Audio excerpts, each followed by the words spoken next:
Hey guys, welcome back to another Vanguard video. Today we're taking a look at Mighty Sun Fighter Gao Mikado from the Future Card Buddyfight title booster. We're going to be going over everything to play the deck, why should you play it, the deck stats overviews, the Mulligan guide, as well as some deck list analysis. So without further ado, here are the timestamps and let's get into the content. So first off, why should you play Gao? Well, he's the main character from the series with the best buddy, Drum Bunker Dragon. You can hit infinite power and critical +1 on Vanguard Link Attack by persona blasting the armed item, which is a really cool gimmick that this deck has unique. Yes, infinite power, so you can hit over defensive OT, which is pretty crazy, but it is really hard to set up. There's also a lot of deck thinning and drawing as a buddy fight deck, and you also have a really unique rear in Neo Drum Bunker Dragon, the Future, who can actually ignore autos on his swing and also do a single drive check after link attacking with your Vanguard. So I'll explain the link attack mechanic when we get to the deck building section, but essentially you do 4 attacks with this deck, and one of those attacks will be unPGable because you'll have no autos, and also do a single drive so you can flip a crit and essentially cheese out a game win.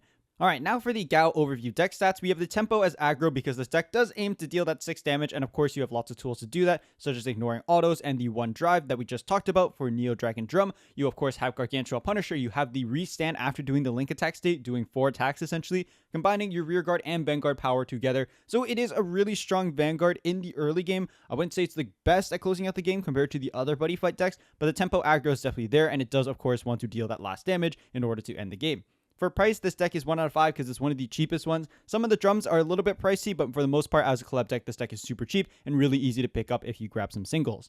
For ease of use, I've given this deck 4 out of 5 because the attack patterns aren't too crazy. You just have to get used to the link attack state and of course the gauge zone mechanic in the Future Card Buddyfight collab. A lot of your easy shield does come through Thunder Knight's Drum and through Drum SD, building a board and being able to go into Soul to keep your Soul Guard on your best attackers to keep them on the board, and you have lots of draw power between Draco Wisdom as well as Blue Sky Knights, Drum Bunker Dragon. For competitiveness, I've given this deck a 2 out of 5 unfortunately because I've seen little to no results in Buddyfight Cup, in JP team results, even in singles. It's quite an underrated deck in my opinion, so I think if you do try it out and you are able to fight someone who doesn't know the matchup, it is quite easy to win. So while I do think this deck isn't that great, if you are fighting someone that doesn't know the matchup or you're really good with the deck, I do think you can cheese out some wins, but for the most part, I would definitely say, unfortunately, Gao is one of the weaker buddy fight decks from the title booster. For competitiveness, I've given this deck a 4 out of 5 simply because it's so easy to rebuild your board between Drum and Drum SD. You have lots of really easy buddy call and draw, plus engage as well. It's really easy to get resources, and really the only thing that might be a little bit tight is your soul, but you can play soul in front, such as buddy charge if you really want to mitigate that. You have a lot of really easy counter charge through Blue Dragon Shield and Green Dragon Shield. Also, the deck has really strong blitz orders such as Blue Dragon Shield and Dragobond, allowing you to get around certain guard restrictions you can live and then persona ride. Alright, so let's give a quick rundown of the deck pretty much. I'm not going to go over the gauge zone crest and the flag because we've already gone over this in some other videos before. But anyways, Gao's game plan is pretty much to get Drum on his board, link attack with Crimson Battler. You'll restand a Drum at the end of the battle, so you only do 3 attacks going first. 4 because you only get the restand if your opponent is grade 3 or greater, unfortunately, which really does hinder Gao. Of course, this isn't counting Gargantua Punisher because you can't Gargantua Punisher on your first turn because your opponent has to be at 4 more damage and you have to persona ride that turn. So persona ride is of course very important for Gao. There are 3 in this list, and of course Drum the Future is the buddy just to guarantee that drive check, and if you do get rushed to 4 damage, you do get that extra drive going second to kind of give you a little bit more of a comeback mechanic. The one in main deck is just in case you didn't have Soul Guard or some way to protect Drum and he did get bindered, something that didn't basically send him to drop, so you can use OG Drum's ability to basically search deck or drop and get him back onto the board because he is basically your win con, especially in the end game as well. We of course have 3 Draco Wisdom here. You can put in a 4th one, cutting a Thunder Knight's Drum or something else, but Draco Wisdom does deck you out pretty fast, but it is just really good pitch fodder.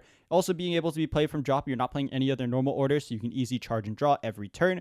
5th Omni Drum is the one up here because while he is a really good card, even when you go first or second, because he has a really cool unique ditch effect whenever you take a damage, it's only once per turn, and honestly you don't really need his +10 and retire until end games, where you basically want to close out games with Neo Drum the Future. So until your persona ride turn, you really don't want to see him on your board unless you're trying to get the one basically pitch out of your opponent. But at the same time, you could have Thunder Knights or anything else on your board that has a lot more shield or pressure, and you'll be able to live a lot more easily, while 5th Omni Drum unfortunately doesn't really offer that. So yeah, you can honestly cut 5th Omni Drum, but you probably just keep the one for the turns where you basically have him and Drum the Future on your board when you're trying to close out the game on your persona ride turn. Of course, as you can see for the trigger lineup, we're playing 8 crits and 3 fronts. You can, of course, swap out some crits or maybe some of the fronts for the buddy charge fronts instead, because you do need a lot of soul between Vanguard skill and Drum SD, especially if you don't find Persona Ride. But for the most part, soul isn't too much of an issue. We also have Drago Energy as the crit, but you don't necessarily need it. You can play crit crits or something else if you feel like you need more boosters, or even Dragonic Charge, but like honestly, that front is pretty terrible. But Drago Energy is pretty much here for the +3 to drum when you get that 5k from the Sunfist Sunshine Impact to make magic numbers. Of course, you have 4 green Dragon Shield and 3 damage control. These are just the usual cards you will see in most lists. So we're playing 4 Ultimate Buddy because Drum the Future actually doesn't have Soul Guard, so you need a way to keep him on the board and make sure he doesn't get removed for your next turn. And if your opponent swings into it, you do have to guard it, or if you're just playing the one in main deck, you can let it fall and then just go into the OG Drum and then get it back onto your board from deck or drop. As mentioned before, Thunder Knight's Drum is just super tanky. When you do get him and your opponent's Grade 3 Gritter and you vault him off Drum Bunker Dragon, he gets a lot of shield, usually 25 if you do have, let's say, 2 to 3 soul, depending, 25 to 30k shield, depending. And you can also shove in extra Drum SDs into his soul if you really need more shield to live. And of course, with the Soul Guard ability, he's really hard to get rid of unless your opponent gets rid of his abilities or the continuous Soul Guard ability. The OT of choice here is actually the blue Yuga OT from Shin Buddyfight. We are actually playing this over the Buddyfight OT just for consistency, but honestly, the Buddyfight OT is the only deck here where I would say it's actually shining in, because you always are link attacking with your buddy, so you don't mind giving 100 mil 2 crit to your Van and to your buddy as well. But for the most part, blue OT is just the more consistent one, so that's why it's in here. And of course, there are 4 Blue Sky Night drums because you just need that easy draw power for the early game. So yeah, that's pretty much a summary of what the list does. On turn 3, you're basically looking to link attack with Crimson Ballad Drum, and then whatever else is in your front row, basically hoping to poke out your opponent, and hopefully you have drums on side for boosters. Your Van column is really small, so usually I'll like having something in that column as well. That's why I think crit crits could maybe be the play in this deck, just as an idea. But for the most part, Drago Energy and Ultimate Buddy are pretty standard for these lists, especially because all of your drums are, of course, Armor Dragons to be buffed by Drago Energy. And then after that, on your Persona Ride turn, you're hoping to have Drum the Future. And then if you have the gauge, as well as also 5th Omni Drum in your front row, because that is your best number, it gets the +10 on the on attack. You do have to pay gauge for that though. And of course, you still need that 4 gauge and counterblast for Gargantua Punisher as well. So your gauge is actually going pretty fast, but you have Draco Wisdom to play every turn. You have a lot of easy gauge through Blue Sky Night, Drum Bunker Dragon, and other effects as well. But do keep in mind that Gargantua Punisher isn't necessarily the most consistent in this deck, because you need to get Drum the Future out. The +5k from Sunfist Sunshine Impact is really big, and when you do go second, you at least have Drum Bunker Dragons continuous, as well as the on attacks of your other drums to get an additional +5, so essentially +10 to your drums, on top of the +5 from Sunfist Sunshine Impact, so +15. And of course, you still have Drum SD boost and other things. So I would still say this deck is still modern DZ, but it did come out quite a while ago in JP. But yeah, overall, Mighty Sunfighter Gao Mikado is a pretty unique deck, having the really cool Link Attack state to bring Link Attacks from Buddyfight to Vanguard, and also having that no auto single drive from Neo Dragon Drum. The future is really cool. A lot of the time, Gargantua Punisher might be hard, especially if you have to recall something, because, you know, you need that 4 gauge, and your opponent, of course, has to be at former damage, and you also need Persona Ride as well. So that's why my suggestion for Gradius Godale is here in this other list. So basically, you lose 1 slot in your deck for another Persona Ride, because you want that consistency. Also, Persona Ride really just helps your numbers as well, because essentially you have 15 to your front row, not including Gao, because hitting your Persona Ride basically gives 15 to your front row, because you have 10 from Persona Ride and 5 from Sunfist Sunshine Impact. It really helps out your numbers. So the death of this deck is usually not finding Persona Ride, so that's why I would encourage trying out Gradius Godale, or if not, you can just throw in Fire Regulus or Twin Cast instead.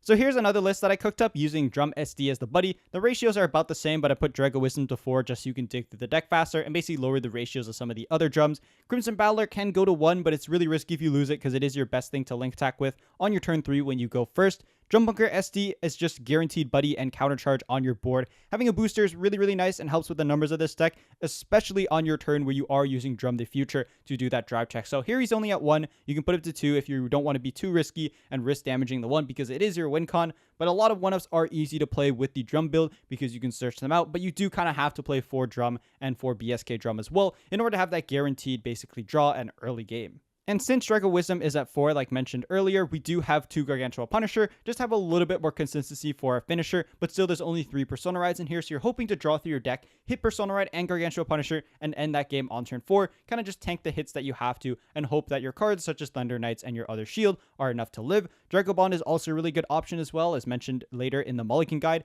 just in case you need an extra 20k shield in order to live.